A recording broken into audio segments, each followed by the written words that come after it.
Good morning, everyone. Again, so this is going to be the second session of our summit, and me and Matthias are going to be your facilitator and your host, and together with our Google Air friends. I know that some of you have been in the previous session and then asking questions, and we had a very hot topic also to discuss. Many good, I think, things came up. You took note, hopefully. You fix it very quickly, right? I'm looking at Hossein. Yes. Tomorrow? Okay. Fantastic. So let me introduce myself. For those who don't know me, my name is Majid, and I am one of the Flutter GDEs, and also been very active in the Flutter community. Many of the packages and things that you see in the Flutter community I've been coordinating in the past, and I'm still doing that. And together with my amazing friends. Yeah, thanks. I'm Mateusz, and I work at Linkcode, also Flutter GDE, thanks to Majid. And I maintain also, like we maintain at Linkcode, a couple of packages, for example, Patrol, which is pretty integration kind of stuff. And we will be talking about package ecosystem and what are the challenges for you as contributors and maintainers. What are the biggest challenges? What should we do better? What is the perfect world of Flutter package ecosystem in our heads? I can tell one anecdote to start and break the ice. That, for example, I think yesterday or the day before, someone approached us and asked if we still maintain Patrol because we don't tweet so much. And we don't tweet so much, and someone was worried that we abandoned the project because we don't tweet so much. So as you can see, there are many factors that contribute to how people feel about our maintenance, right? It's funny because someone else came to us and said, you know, you are committing to one of the packages that we are maintaining too much. We are very worried that it's not stable. So back to the point that there are different factors, and I know it's hard for all of us as a maintainer and ecosystem leaders.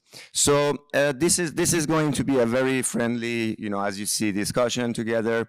I probably gonna start with saying if anyone has a question. So let's actually give this mic to anyone in this room to start with the concern, questions, anything that you have in mind that you really want to bring it up right now that we should discuss about our ecosystem. How should we make Dart ecosystem much better? It's already great. Make it better.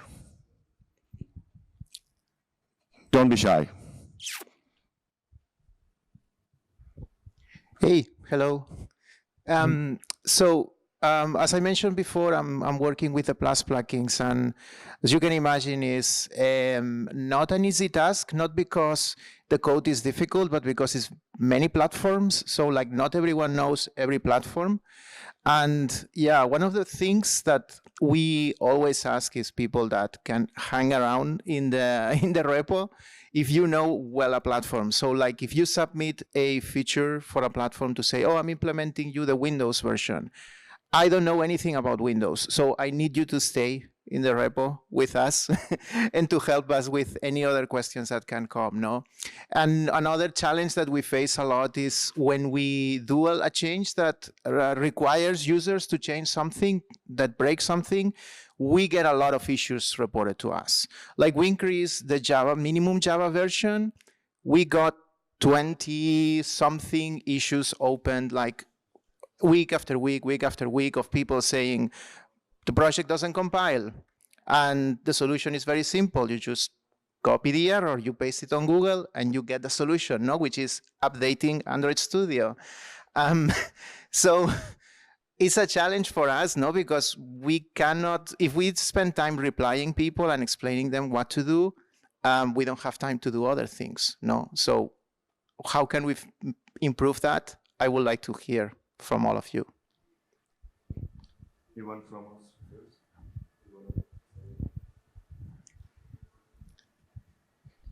Simon?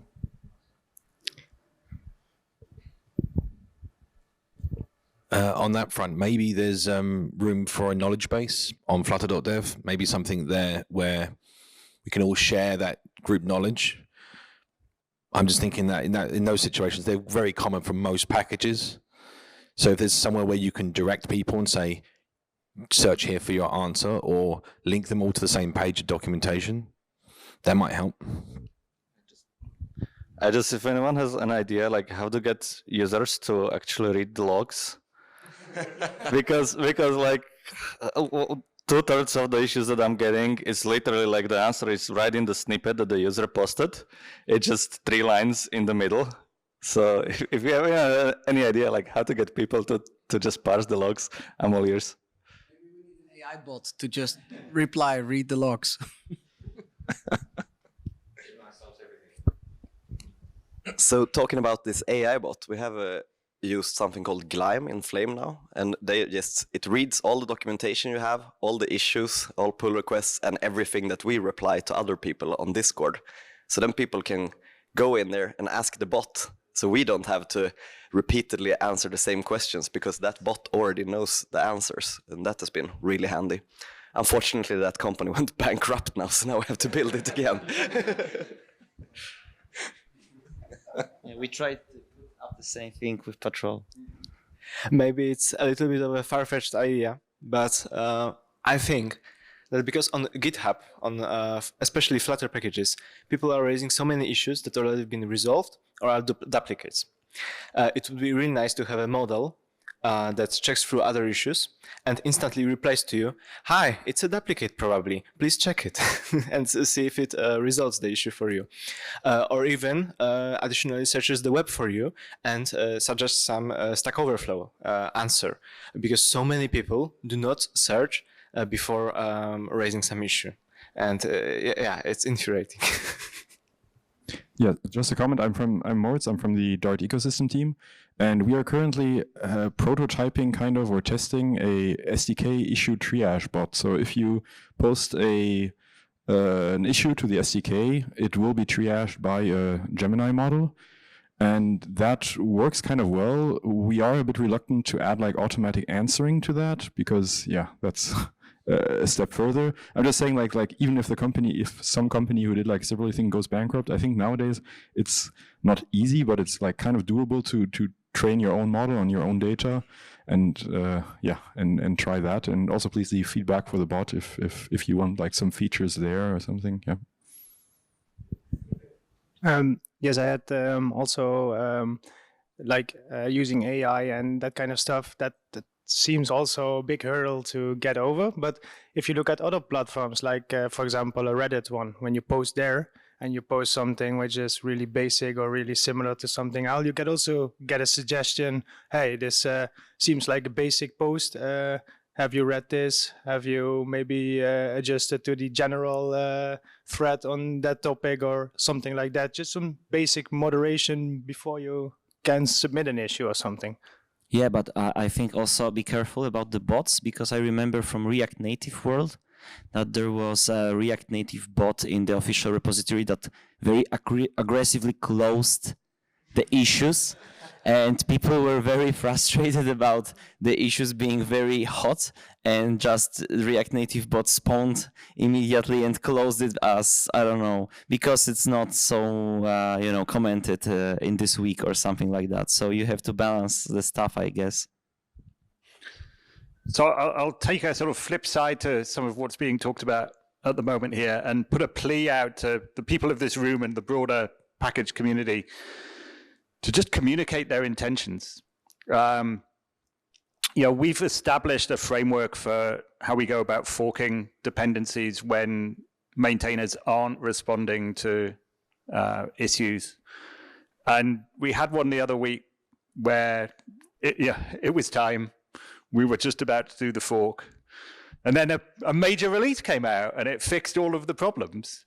And if that maintainer had simply said that this was coming, we'd have, we wouldn't have been ramping up to doing the fork and getting stressed about it. We'd have been, okay, well, they're working on it. It's it's going to be a few days, a few weeks. It doesn't really matter. If there's evidence that work is in progress, then we can have confidence that things are happening. Whereas if you're just being silent about it and beavering away, nobody knows, and they're getting stressed, and maybe they're raising duplicate issues or plus oneing all of the issues that are there already and creating a lot of noise. So that's I think a way that we can all help ourselves and help each other out is by having that clear communication of intent. How do you manage forking? Okay. So our forking policy goes something like this. First, we go and look and see that there's not already an issue. And if there's already an issue, then we'll probably just plus one it. If there's not already an issue, we'll raise an issue and we'll wait to see if there's a response to that. If there's not a response to that in about 2 weeks, we'll come back and we'll volunteer help. And we'll say, if we do a pull request, would you be willing to merge that so that we can move forward with this? And we'll give it generally another couple of weeks. And it's only at that point that we'll go, okay, this maintainer now has been non-responsive for 4 weeks. This is probably an abandoned package now. And if we need it, then we need to pick it up and do our fork and essentially take over the maintenance of that package. We've had to do that twice so far. And it's a non-trivial thing. It's I think something that we see as the option of last resort. But we take it when we've kind of looked at the work that we're doing, and the balance of work is that it's better to take on the maintenance of the fork than it is to pick an alternative package if there is one, or not use the package anymore and just have things in our own code. I'm thinking. Oh, sorry. Do you go on internal repo then and Git in the suspec UML? Do you reference your internal Git, or do you fork and publish? Oh, we fork and publish. So So I work at a company called @Sign. You will see all of our packages are kind of at something or other. And there is a tiny number of packages which we've kind of picked up as abandoned packages elsewhere. And there's now an @_whatever out in the world because we're now maintaining a fork of that. I'm thinking because you brought up a very important issue about abandoned packages, and I'm thinking maybe, is there any way that we could track it? Because I think this would be the best way. If we could somehow track it, I don't know, if on pub, on GitHub, I don't know where, but if us as a community could somehow track that it is abandoned, because usually it's just the issue. How package gets abandoned is usually like someone creates the issue, this package is not maintained anymore, and people just thumb it up or something like that. But if we could track it and actually, the Flutter team, the community team would know that something's abandoned and it has X many likes, it's much easier because we can, I don't know, shout out on Twitter that, okay, this package needs maintenance or something. So if we could track it, I think it would be very, very, very beneficial. I can see many hands, like Bartek, Pascal. Answering quick on this, I would like to have also forks visible on pub, like that I can add to my pub spec, I forked this library and now it's a plus package, so that other people can see the original package and see, oh, there are existing forks. It might be dangerous. I mean, you could fork Riverport and advertise your package like that, but I think we can avoid this somehow. Like regarding what Mateusz said about abandoned packages and packages that are looking for maintainers, because I think like this is not really the same thing, because some package may be abandoned because it's not needed anymore, maybe because some feature is brought into Flutter framework. But oftentimes package is abandoned because there's no active maintainer, and like I will say a situation from my own experience. I was a maintainer of the Flutter _ downloader package plugin actually. And after a year, I didn't have more time to maintain it, so I marked it as abandoned on pub.dev. And then a few angry people like came, like texted me, like, why is it abandoned? You are just looking for a new maintainer. It's not really abandoned. And actually, they were right. And I wish pub.dev had a feature to like say that this package is looking for maintainers. Maybe there would just be a field in pubspec saying looking for maintainers true. And then it wouldn't say abandoned, but looking for maintainers. And maybe a link to issue on GitHub where you can like present yourself as a potential maintainer. So I think that would be a simple, actionable item to improve the situation.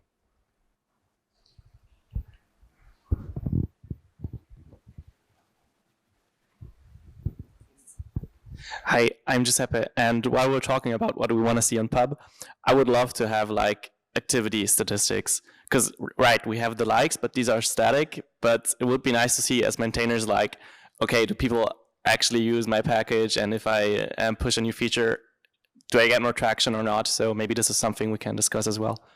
It's coming. It's coming? Yeah, it's coming. Oh, nice. That's great. Cool.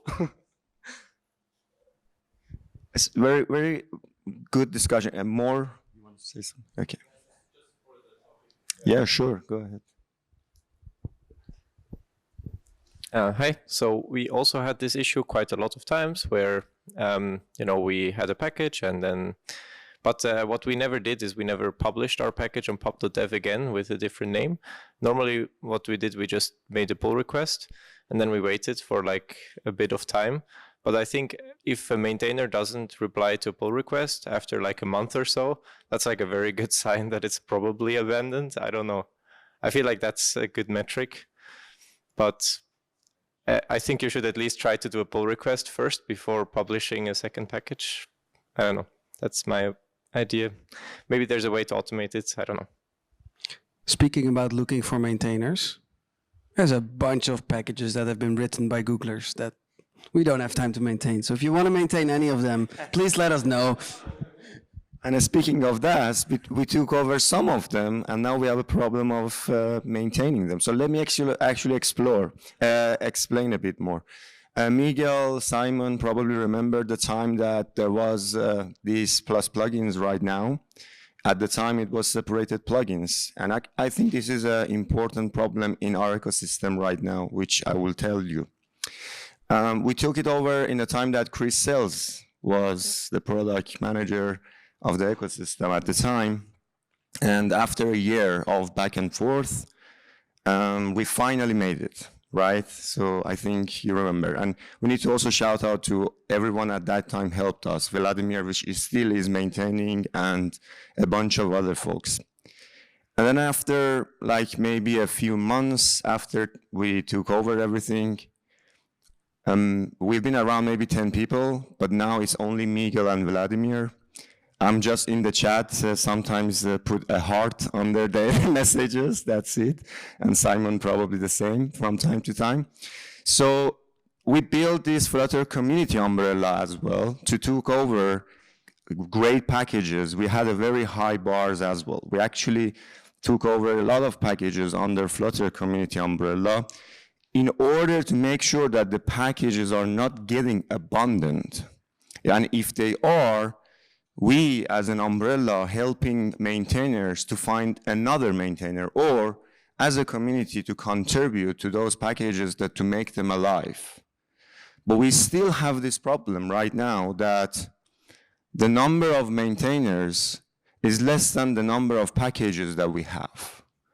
So, and it's hard to catch up. Let's be honest. So we had a time 2 years ago or 1 year ago in Plus plugins that, as Miguel mentioned, like everyone opens an issue. It's 9 packages, multiple 6 platforms, 50 something packages, and people open issue. Someone doesn't read, as you said, someone just open random with one picture, and we need to answer, right? And it's super hard to catch up. I really like to hear, like from you, how should we start looking at these big challenges, like we as an umbrella, let's say. This was an idea to make packages alive. We actually, I think we're not failing, to be honest. We're still pushing hard to make sure packages are getting updated, but it's behind. So one of the idea I can tell you, and then I'll ask you to please share your opinion, is that we thought at one time, me and Simon at least talk about it, maybe we should incentivize the sending PRs, like, or maybe even we need to hire someone just dedicated working on pushing, maintainers, like call them midnight, say, hey, we have a bug that you need to fix. I mean, these are all ideas, right? And what we really want from maybe Google at least, or Flutter Dart team, is supporting us in terms of, one is emotionally support us, please. And so give us hearts. And the second one is, and the second one maybe financially support us, like sponsoring packages. I know you do for many packages, sponsoring the umbrella or many of the maintainers in a way that they can sacrifice one day of their work. They work 80%, they spend 20% on their package or something. So now I want to give this microphone to all of you. Please share, and everyone is hearing, and this is a big problem. We need to fix this in our ecosystem. Yeah, so I had a thought on what you said earlier about abandoned packages in Google, and I'll mix that in a little bit with what you said. So I'm a part of something called the Blue Fire Open Source Collective, and I think we maintain about 70 packages or so, and we've taken some over from Google. And I think the problem with a lot of the packages in Google is that no one has like ownership of them. There's just someone wrote it at some point, and then like it's impossible to get replies in the issues and stuff. The only way, like, you meet Kevin on a Google I/O and you're like, I have this problem. Now we're gonna take this package over from you. We have had this pull request open for like half a year now. So I think Google themselves have to also show a little bit, like if they don't want to maintain packages anymore, at least communicate that this is abandoned, so whether we should take it over or not, because a lot of people that see packages with the Google as the publisher on them, they will obviously choose that above any potential forks, even though it's unmaintained. I was going to say something about what you said too, Mayed, but now I forgot it. Okay, I think recognition is not only with money, because I know that many young people at the start of their career, they are always looking for, I want to contribute, but how? But when they contribute, I had this case with my package, like very young people, very capable, they just get things done in the right way with right guidance. Yeah, this right guidance takes time, but when they're feeling accomplished, they really like share it. So for example, GDE is a badge and we have only 100 or maybe more Flutter side. But I think this kind of a badge system, like kind of a recognition, recognized by Google, make people feel more accomplished. And when they apply for other jobs, they say that I became, because for example, the person who contributed to my package, his dream is to work in a company that works with open source project. So he can use this, not only say I did this in this package, but also recognized by Google with my contributions. Yeah, I just wanted to respond to what you both said. I think I completely agree that like people trust the brand Google a lot, right? I mean, this is also part of the success story of Flutter and Dart, probably, that there's Google. I mean, it showed like when there were these rumors about like Flutter is going to die because Google did something, like it shows still how much like the community like associates Dart and Flutter with Google.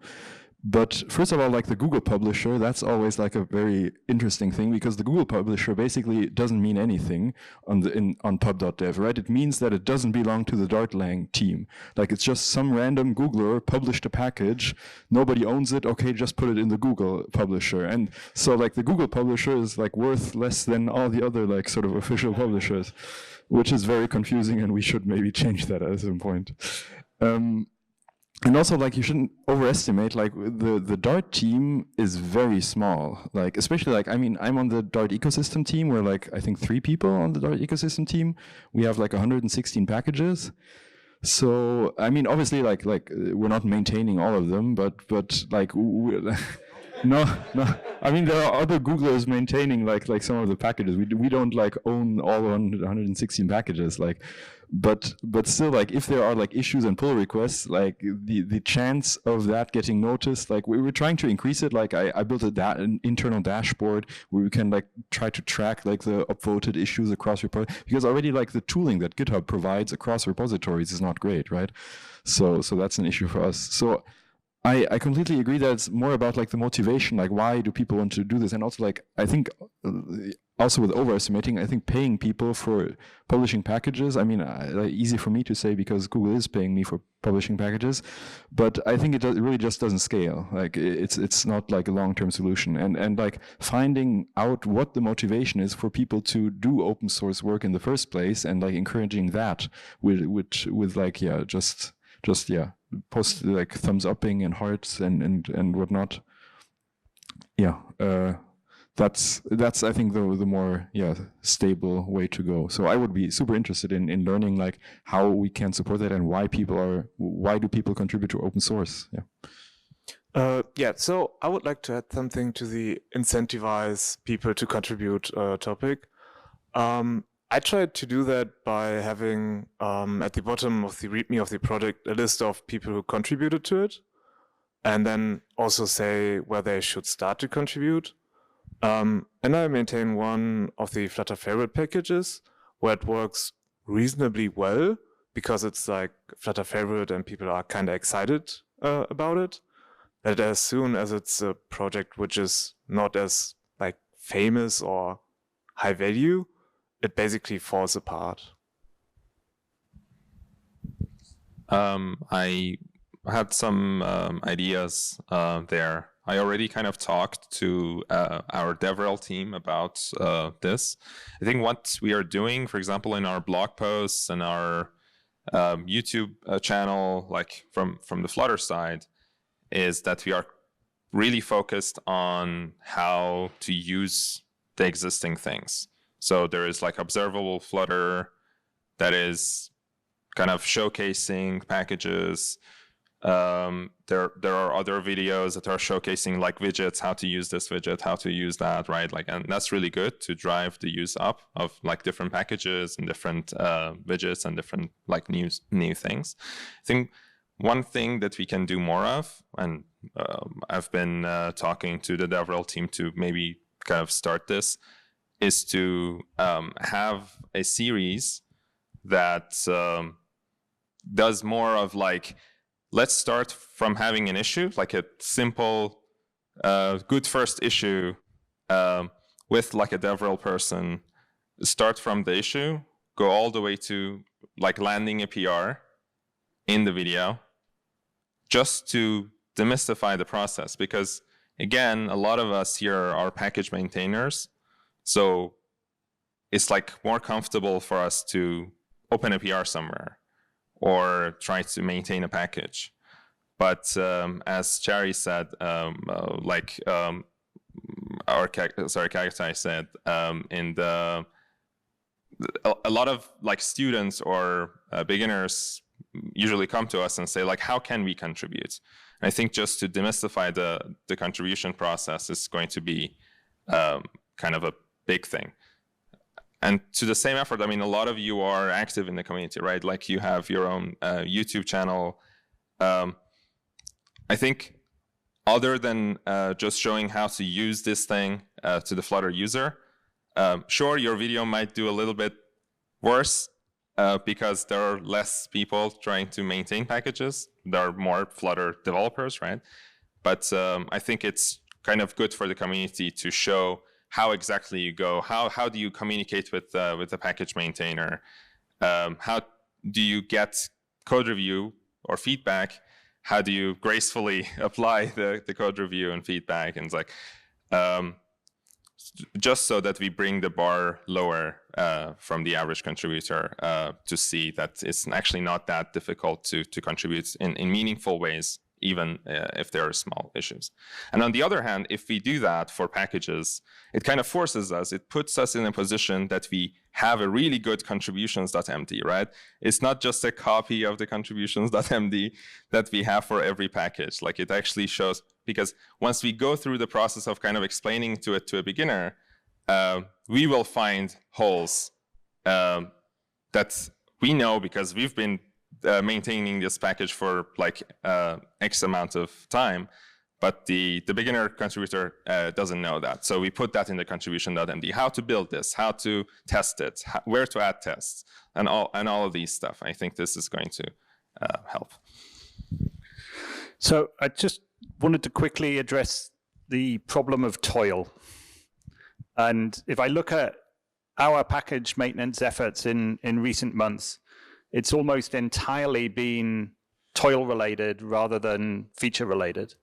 And if I look at our demand on package maintenance from the community, that too has almost been entirely toil related rather than feature related. And the source of that toil is deprecation.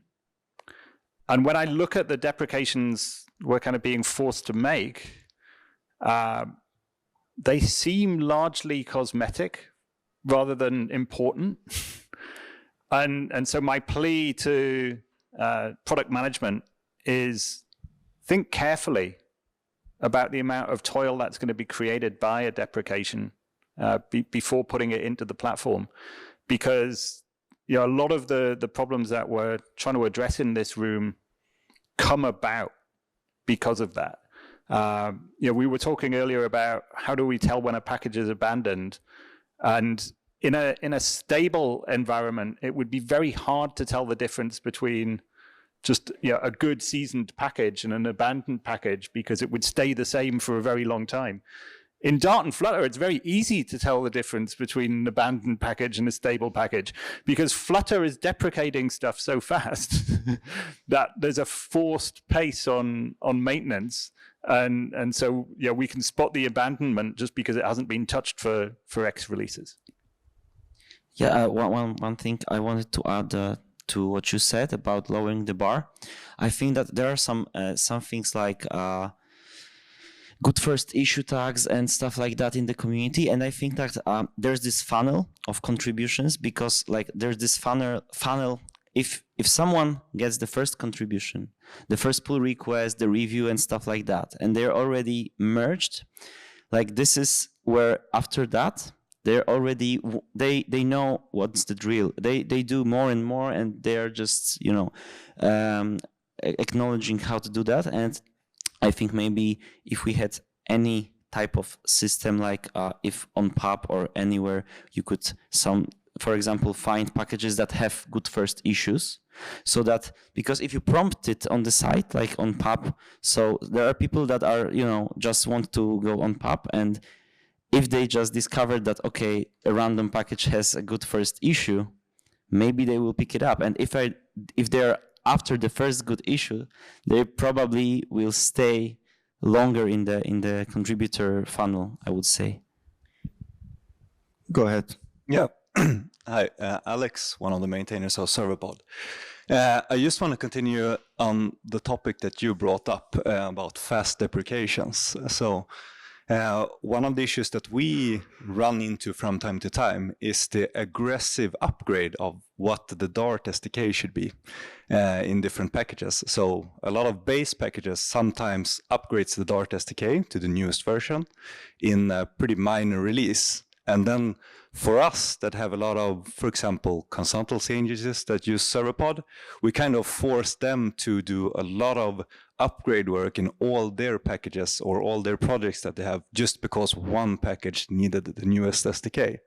So I was just wondering, is there any general thoughts around when should you do an SDK update, and do we think about how many dependencies this package has before we do an SDK update? Those type of things. A lot of times it feels like an SDK update is very unrelated. It's like a minor feature that's maybe needed, or something was cool to write with records instead of defining an object or something like that. That maybe then cascades out to a lot of changes for a lot of other people. What's the ideas around the room around that? We have 3 person here, and please. So until you get the microphone, Mariam. So I want to say one thing about that. engagement that you mentioned about, like making people more interested or motivated.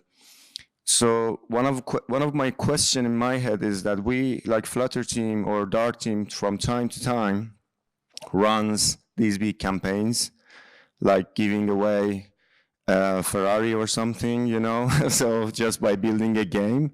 And why don't you do that for packages? Like, why don't you run a month of Hacktoberfest? You don't need to do anything. You just need to announce it, push it, and just let us as a maintainer handle the rest of the things. I understand also it's a big problem for maintainers, because we ran that for one Hacktoberfest. We got 100-something PRs in 1 month, which was great, but then I think 90% was just one fixing one dot, like in front of a word. But at the same time, people were excited about these kind of things. So, Mariam. Yeah, I think that's actually a really good idea. So we can look into that, but or I'll pitch it to Ander. I actually like where the conversation is going, because my main question, and so I'm just going to ask it and then you guys can continue, was what are the top things that you feel like you're always doing to maintain? And it sounds like updates is a reason, and it sounds like Flutter and Dart are the reason, and not because like a native library got updated. So I'm curious, like, yeah, what are the top reasons you feel like you're always maintaining, or why like these things are getting deprecated, so that we have a better idea of we're the ones causing it versus we think in our head, oh, it's because a native library is updated and you guys have to update, you know, like we're learning these things. So please continue with that.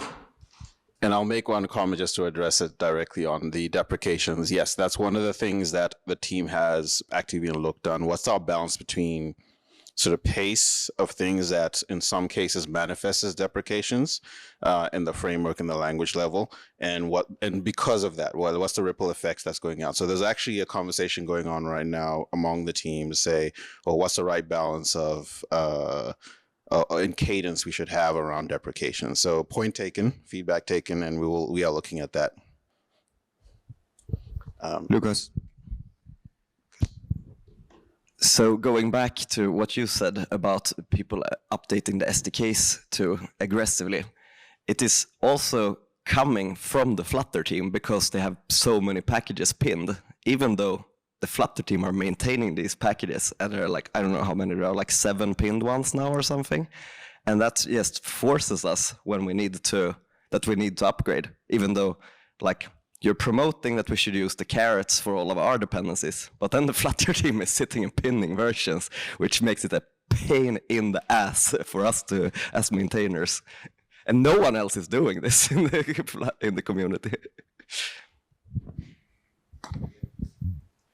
Well, I wanted to say something separate. So if you have something to say about this. Yeah, no, I was going to say, I think a lot of the time people just upgrading the Dart version or the Flutter version is just, it becomes easier to say, oh, it's working on the version I'm on. I'm just going to set it to that, right? Like, I think there's no automated method to say what is the minimum version my code doesn't break on, and having an automation on that would actually solve that problem, right? So you run the command, it tells you this is the minimum version your code doesn't compile on, and boom, that's set, right? But also you need to shake the tree on that. So yeah, I've got a whole bunch of pub specs that say Dart 2.15. I think if I shake the tree on most of them, I'd find I'm on Dart 3.2 at least. Yeah, I wanted to go back to the sponsorship piece for a second. So I'm Leah. I work at Flutterflow. So it's a visual development platform for Flutter. And we have a lot of customers who are using pub.dev packages in their Flutter apps. We have the advantage of being a tool that is not open source, which means we have revenue, which means we would like to pay people to maintain their packages. And we've set aside $2 million to sponsor people in the community who are building packages that our customers are using. So we would very much like to get in touch with people. We have a list of these packages that we know our customers are using. We also have a list of packages that we ourselves are using, but it's very hard to get in touch with individual people who build these packages. There's no email addresses listed anywhere. We have to go individually to GitHub and hope that someone has like a sponsor me button. So I guess this is an ask to the community of we want to sponsor people, we want to help people, but we don't even know how to get started. So if you have thoughts, let me know. I would also like to say we're very keen on getting people using WASM. So if you have a package for web, we want to give you money to upgrade it to make it work for WASM. So yeah. I'll send you a list. Just on that point, if anyone here is not part of the Flutter study group, come find me. It's a private Slack group. A lot of the package authors are on it. And that's where you can find people.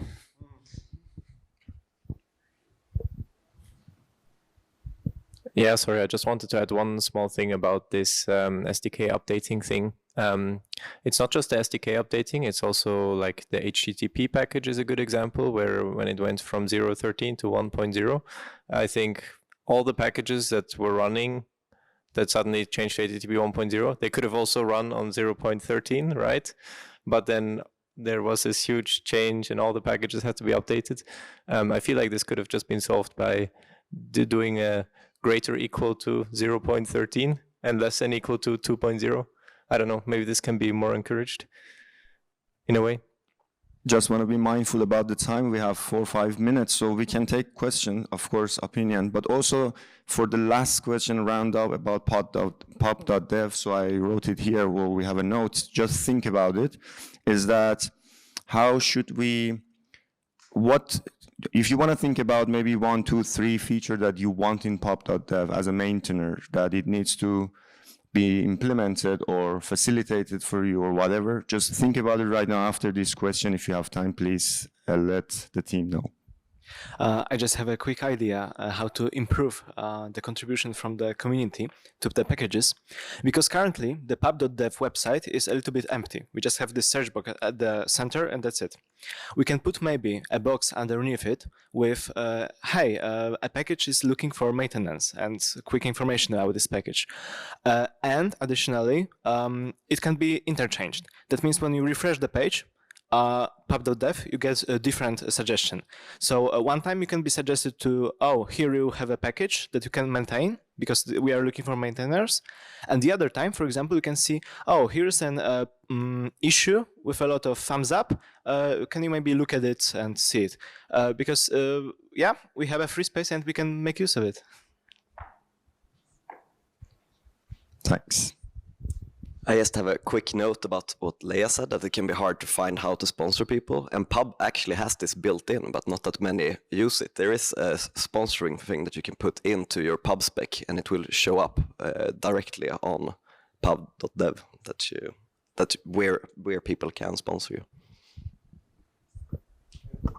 Okay, about incentives, sometimes companies themselves, they help you like to develop the package. For example, my company gives me 1 day a week to focus on this, and but I need to be able to make it reasonable for the company that, okay, these are the results. So for example, our recruiter told us that there is 80% difference compared to other engineering about the response rate of the passive candidates.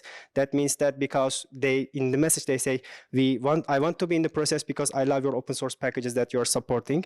So, but I need to be able to make it, I need to sell this idea. So I need some kind of a KPI, some summary about my package. So what are the things that I can show to my boss that open source package is valuable for the company?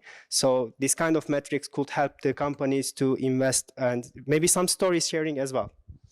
So it's not only about the other people sponsoring, but maybe the companies themselves, because recruiting is very expensive and these kind of things help. And this is cheaper. Thanks. I think we have someone over there. Yeah.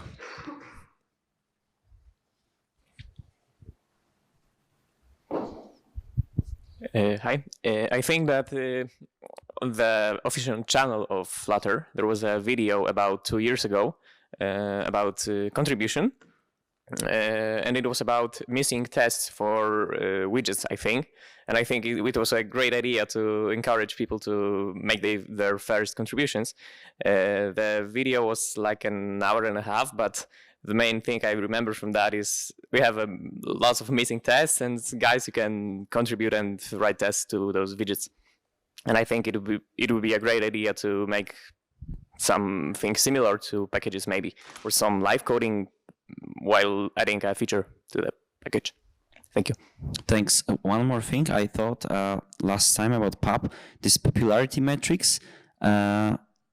Someone yesterday told me about it. Like I told him that his package is quite popular because it was like 80 something, and he said, "No, it's probably only CI/CD. It's probably not true." So the first thing that he thought is that this metrics probably is not reliable. So even if he had on his own package that's open source, he had something 80 plus, like 80 out of 100. It's like in my mind it means something high because it's 89 or 88 out of 100. I wanted to encourage him, like, great man, you have like 89% popularity. And the first reaction was, it's probably CI/CD, it's probably not true, it's probably not used. So maybe we should somehow, I don't know, more like embrace the, I don't know, description, explanation of popularity, or somehow do it in this way that, you know, the maintainer believes more in themselves because of it. So let's be quick and wrap up. Maybe one more too.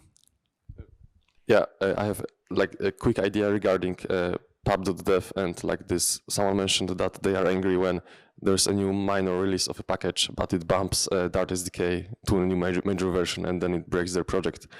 I think this could be easily solved by pub.dev itself by introducing some automated checks.